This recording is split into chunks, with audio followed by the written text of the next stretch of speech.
Did a Spokane cop tip off another officer accused in a rape investigation? Well, you don't see it very often in Spokane, but today a sheriff's detective took the stand to testify against a city police officer in a high-stakes criminal case. Sergeant John Gately is suspected of obstructing a rape case involving a fellow officer.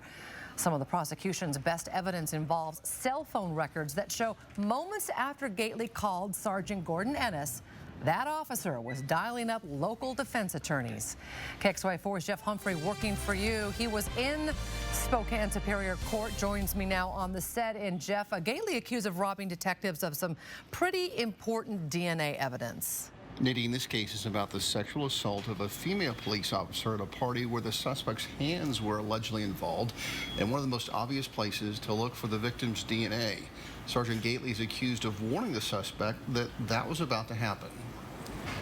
This case is about a delay that occurred in a rape investigation. Today in their opening statements, prosecutors accused John Gately of creating a time-consuming detour for detectives by allegedly tipping off Gordon Ennis he was the target of an inbound search warrant. The defendant then made a private phone call to Gordon Ennis, warning him of the impending search warrant. Prosecutors say the heads up gave Ennis the chance to quickly find an attorney, and by the time Ennis surrendered himself at his lawyer's office, Ennis had destroyed valuable evidence in the case. They found that Mr. Ennis had trimmed his fingernails so short that they were unable to collect the evidence that had been authorized. However, Gately denies telling Ennis anything about a search warrant. Gately says, as the Police Guild president, he called Ennis to inform Ennis the department was suspending him and putting out a news release about the incident. Most of the conversation is Gordon Ennis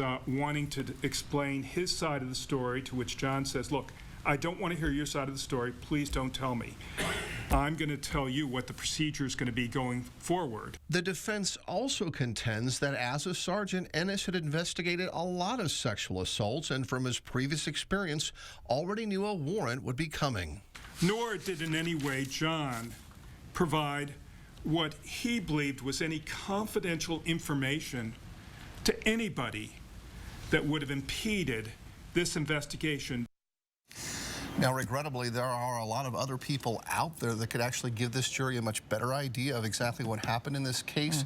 But Gordon Ennis, he has the right to not incriminate himself, and his lawyer can remain silent because of attorney-client privilege, and so prosecutors are fighting an uphill battle in this trial. But the jury still has the right to hear this case. It's a coin toss, and this is an appropriate use of a jury, especially when a police officer is involved. Yeah, all right, you'll keep us updated on this trial as it moves forward. Thank you, Jeff.